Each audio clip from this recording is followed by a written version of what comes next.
Assalamualaikum warahmatullahi wabarakatuh, sahabat Ansor Jabar Channel. Siang hari ini kita sudah berada di Purwakarta di Pondok Ketua MDS Rijalul Ansor Jawa Barat.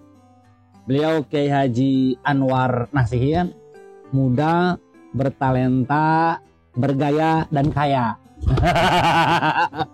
Jadi mengutip beberapa diskusi yang sudah, bahwa pondok pesantren kiai umat muslim ini harus kaya. Jadi tidak boleh miskin, tidak boleh prasejahtera. Nah, kita akan berdiskusi dengan beliau bagaimana konsep Islam, konsep pesantren agar menjadi pondok pesantren yang berkemajuan. Monggo Kiai. Ya, terima kasih Kang Jamrong atas waktunya. Pada dasarnya pondok pesantren itu sudah mandiri. Jadi kalau di NU, para muassis Nahdlatul Ulama mendirikan pondok pesantren justru jauh lebih mandiri dari sekarang. Walaupun memang itu situasinya zaman penjajah, zaman kolonial. Nah, apalagi sekarang kita harus bisa memanfaatkan momentum pasca kemerdekaan, pasca reformasi. Pesantren ini harus unggul. Pesantren ini yang tadi dikatakan harus kaya, harus punya terobosan baru mengembangkan amal ekonomi. Jadi agar pondok pesantren bisa maksimal mandirinya. Gitu. Jadi kalau dalam Al-Quran itu saya melihat ada dua kaum. Pertama kaumul muflihun, kedua kaumul khosirun. Nah, siapa muflihun itu orang-orang yang berbahagia, orang-orang yang beruntung. Siapa khosirun? Khosirun itu orang-orang yang rugi. Jadi tetap saja dalam Al-Quran itu ada orang yang beruntung, ada orang yang rugi. Iya. Nah, berarti pesantren pun hari ini harus ada pesantren, harus semuanya untung. Iya. Gitu. Kalau kata ketua PW itu saya teringat itu. PW Ansor Jawa Barat itu ada kaum pul dan kaum bugar. Pul dan bugar. Jadi itu sajalah. Iya. Dalil ketua PW kan hanya dua kata, Iya. kaum pul dan kaum bugar. Kaum bugar. Ya mudah-mudahan saja pesantren masuk ke dalam kaum pul dan kaum bugar. Kalau pondok Rodotul Tarbiyah, nah kira-kira amal usaha yang dikembangkannya apa? Ya sebenarnya kita belum dikatakan bisa mengembangkan maksimal. Ini baru berusaha dan belajar sampai hari ini. Ada yang sudah 5 tahun kita berjalan adalah konveksi ya. Ya di belakang ini ada ketening penggemukan sapi limosin. Ini hanya baru 6 bulan berjalan. 6 bulan berjalan. Setengah tahun. Berapa banyak? Ini 100 ya. Ya. Kalau konveksi tahun 2015 kita merintis. Itu hanya punya 7 mesin jahit kan Jam. Dari 7 mesin jahit. Karyawannya itu tetangga-tetangga pesantren. Oke. Kalau ada yang mesen kita kerjakan, nggak ada yang mesen ya libur. Iya. Gitu kan. Custom ya. 2020 awal, 2019 akhir kita mendapatkan kepercayaan dari salah satu perusahaan mengerjakan 10.000 pakaian anak. 10.000 pakaian anak. Mungkin itu ada uji coba dulu. Oke. Ini katanya harus selesai dalam waktu 7 hari. Ya kita selesai alhamdulillah dengan profesional. Nah, itu tambah kepercayaan yang baik ternyata. Nambah jadi 20, 30 sampai hari ini kita bisa menyelesaikan per bulan itu 70.000 sampai 100.000 piece pakaian anak. 100.000 piece pakaian anak per 1 bulan. Alhamdulillah bisa diselesaikan dengan baik oleh karyawan yang berjumlah 90 orang. Ini karyawannya sudah 90 orang ya. Jadi itu yang sudah berjalan. Nah 1 bulan ini kira-kira kalau kain 10.000 piece itu berapa jumlah pembelanjaan? 2 bulan 2 kali dalam sebulan kita belanja ke Bandung. Sebenarnya kita nggak jauh-jauh dari Cigonewah belanjaan. Betul. Itu hampir 1,2 miliar per 1 bulan. 1 bulan. 1,2 miliar. Kemudian omset itu kita kelola dengan baik, kita jalankan. Bagaimana caranya menggaji karyawan yang berjumlah 90 orang, operasional perusahaan selama 1 bulan. Itu kan ada beberapa kelompok kalau di konveksi, ada QC, ada cutting, ada teknisi, admin dan lain-lain. Nah itu kita selesaikan dengan bervariasi jumlah upah kerjanya. Jumlah upah kerja itu sesuai pengalaman, sesuai pengetahuan, kemampuan dalam memproduksi. Karena tugas saya di konveksi ini atau tugas konveksi ini hanya memproduksi saja. Adapun pemasarannya bukan tanggung jawab saya. Oh, ada rekanan lagi. Iya, rekanan lagi. Kita nggak berani bikin pakaian anak ini berjumlah puluhan ribu kalau tidak ada operatornya atau tidak ada pasarnya, market. Nah, kadang-kadang ini katanya sampai ke luar negeri ini penjualannya. Ya, saya sambil promosi aja ini nama brandnya itu Flowkin, Denora, bisa dilihat di Shopee lah itu. Jos. Ini harus bayar nih ke kita ini. Nah, itu terus berjalan sebagaimana mestinya. Dalam 1 bulan itu gaji kita hitungannya harian. Iya. Tapi ada yang meminta per 1 minggu dibayar, ya sudah kita bayar. Nah, ada karyawan di luar itu, Kang Jamrong. Karyawan ibu-ibu, karena di setiap daerah itu ramai dengan Bang Emok mungkin. Betul. Nah, termasuk di daerah saya ini. Iya. Betul. Itu solusi untuk menyelesaikan Bang Emok. Nah, ibu-ibu yang biasa berkumpul di Bang Emok, saya kasih ke pekerjaan. Packing, buang benang, nyetrika, pokoknya finishing semuanya oleh ibu-ibu. Iya. Per 1 kodi, per 1 dusin misalnya berapa saya borongkan. Itu 1 kelompoknya 7 orang atau 5 orang. Begitu. Nah, jadi ada kegiatan ibu-ibu itu bisa menghasilkan dalam 1 minggu mereka itu dari 250 sampai 500 ribu rupiah. Gitu kan lumayan lah itu. Dia tidak meninggalkan suaminya, tidak meninggalkan rumah tangganya, tetap di rumah dan bisa sore kan gitu, di sela-sela waktu. Nah, mungkin itu salah satu solusi bagi saya soal Bang Emok. Itu bukan hanya diceramahkan saja. Betul. Bagaimana kita memberikan action yang sesungguhnya kepada masyarakat. Dipotong mata ketergantungannya terhadap Bang Emok. Saya tidak terus menerus, Bang. Nah, itu amal usaha yang di luar pondok pesantren. Kalau pondok pesantren sudah menghidupi dirinya sendiri. Alhamdulillah selama ini pondok pesantren tidak terlalu lah ya, tidak terlalu berpangku tangan pada siapapun. Tetapi kalau ada yang ingin membantu pesantren, ya kita persilakan lah, masa tidak boleh. Betul. Mau unsur pemerintahan, swasta dan lain-lain silakan. Yang jelas pesantren itu saya ingin apa yang sudah digagaskan oleh Gerakan Pemuda Ansor. Kita dulu sering diskusi sama Kang Denny, sama Bang Johan dan lain-lain, banyak kan yang robot. Ini soal kemandirian pondok pesantren. Saya terus berpikir soal itu, soal pesantren. Bagaimana caranya ini pesantren kalau membangun punya uang begitu. Kekurangan asrama kita nggak mesti harus bikin proposal APBD. Gitu. Nah, kita kan bisa menghasilkan uang sendiri. Misalnya saya kemarin itu kekurangan asrama karena overload, jumlah santri bertambah. Kan kalau menunggu dari pemerintah lama, butuhnya hari itu masa harus menunggu proposal berapa tahun lagi, berapa bulan lagi. Maka kita langsung pembangunan karena ada uang kas hasil daripada amal ekonomi. Dan bagi guru-gurunya, pengajarnya, semua yang ada di pondok pesantren bisa terbantu dengan amal ekonomi seperti itu. Tenanglah, aman. Nah, tadi itu untuk konveksi. Nah, kalau sapi ini proses penggemukan dari mulai datang sampai dikeluarkan itu kira-kira berapa lama? Ini sampai panen 6 bulan. 1 musim. Satu musim. Tetapi kalau dari Idul Adha ke bulan Rabiul Awal atau Mulud itu hanya 4 bulan bisa sudah dipanen. Karena ini datangnya khusus untuk Idul Adha begitu. Jadi ini 5-6 bulan baru kita bisa panen, dan ini sudah akan dibeli oleh salah satu perusahaan.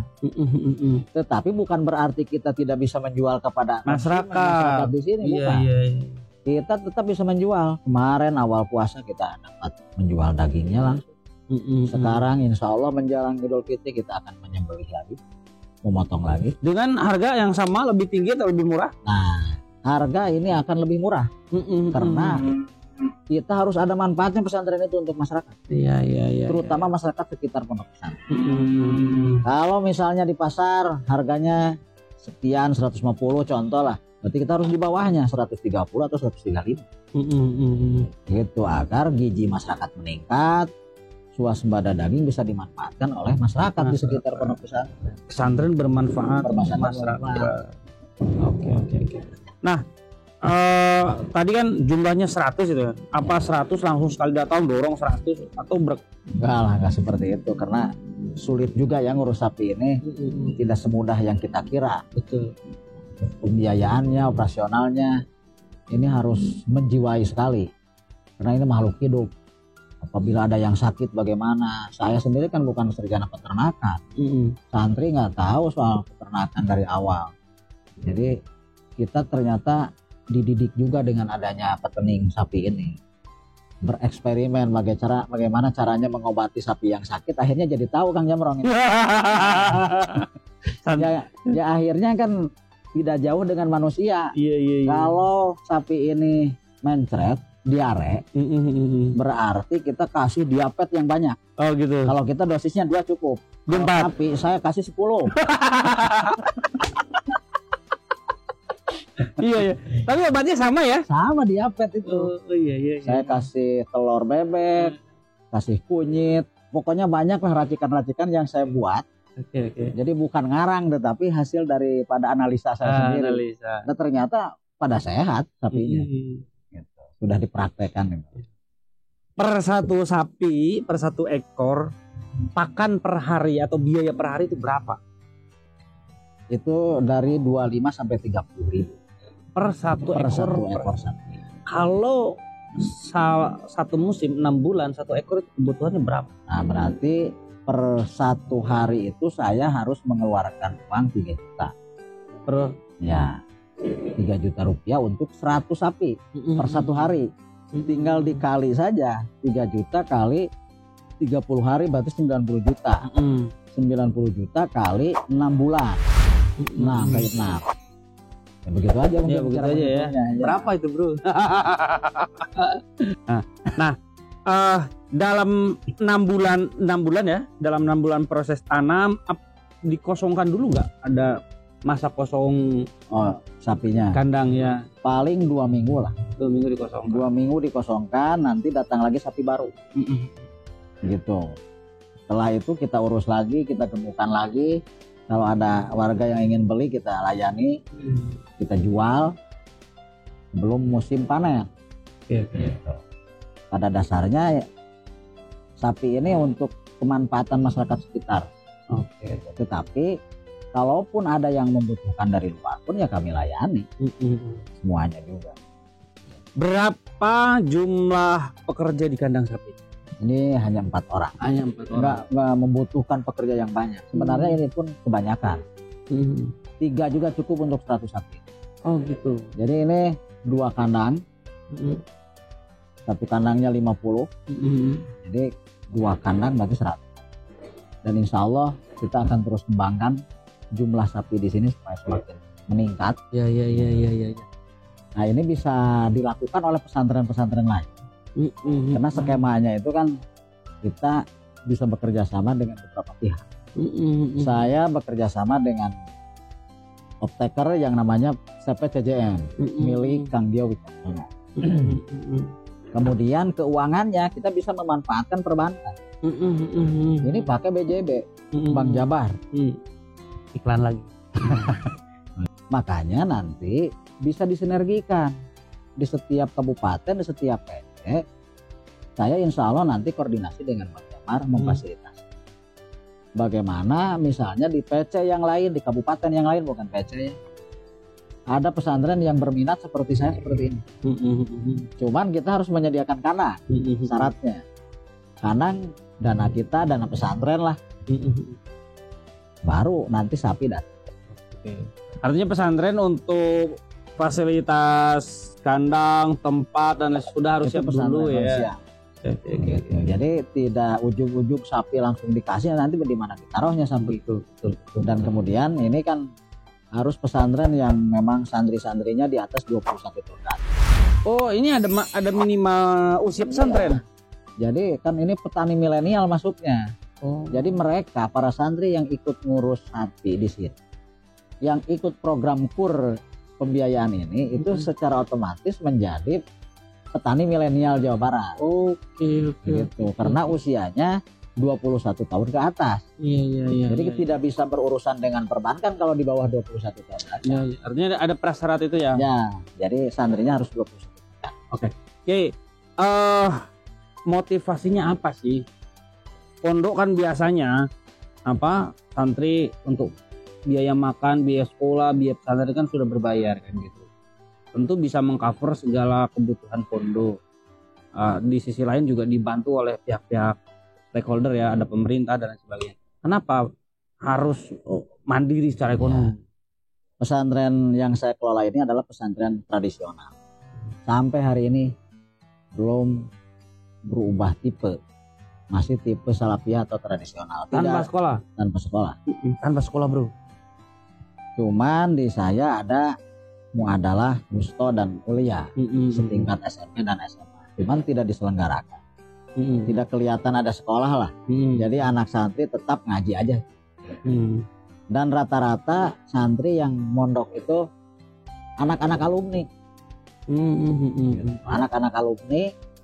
Dan kemudian di sininya saya perdayakan pertanian, saya perdayakan peternakan. Dilatih soft skillnya. Kalau konveksi itu tidak dilibatkan sama sekali. Tidak ya? Tidak. Saya melibatkan itu ke santri pertanian dan peternakan. Pertanian dan peternakan. Kalau pertanian dari mulai istilah mojokan, nyian pabinihan, tandur sampai dengan panen, itu santri yang urus. Harus paham. Ya, harus makanya bisa. Tidak ada kos-kosan di saya. Santri masak. Kalau saya sediakan lahan sawah, kemudian dia kelola, hasilnya dimakan oleh santri.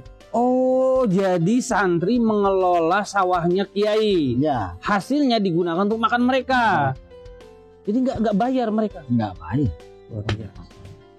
Ya, maksudnya tidak semua diberikan ke santri, ada untuk makan saya dan saudara-saudara. Iya. Ada porsinya masing-masing. Ya. Tapi intinya dari lahan yang dimiliki oleh pondok dan dimiliki kiai. Silakan digunakan oleh santri dan dimanfaatkan. Jadi santri dilibatkan untuk peternakan dan pertanian. Hanya dua saja santri. Tujuannya kira-kira apa itu? Ya supaya dia paham nanti setelah pulang ke rumahnya bagaimana bertani yang baik. Orang yang sudah paham bertani, mau hidupnya kaya atau miskin sudah tenang kalau bisa bertani, kalau bisa beternak. Nah, kenapa saya tidak libatkan industri konveksi? Ya bukan bagiannya lah. Bukan bagiannya. Ya udah santri itu tani, Abdulul Kasbi ajar'u. Nah, itu kan paling hebat kasab itu, mencari rezeki itu adalah pertanian, peternakan. Makanya kenapa pesantren Hadratus Syekh punya lahan yang luas, sawah yang luas, itu untuk ketahanan pangan pondok pesantren. Makanya kalau sekarang pun pesantren harus punya orientasi bagaimana mempunyai lahan yang luas, sawah yang luas agar bisa bertahan secara ekonomi. Itu kan kalau istilah semalam kita halakoh itu, Nabi itu kaya raya. Kalau ada yang mengatakan Nabi miskin, berarti kita ini termasuk orang yang kufur. Kan jelas.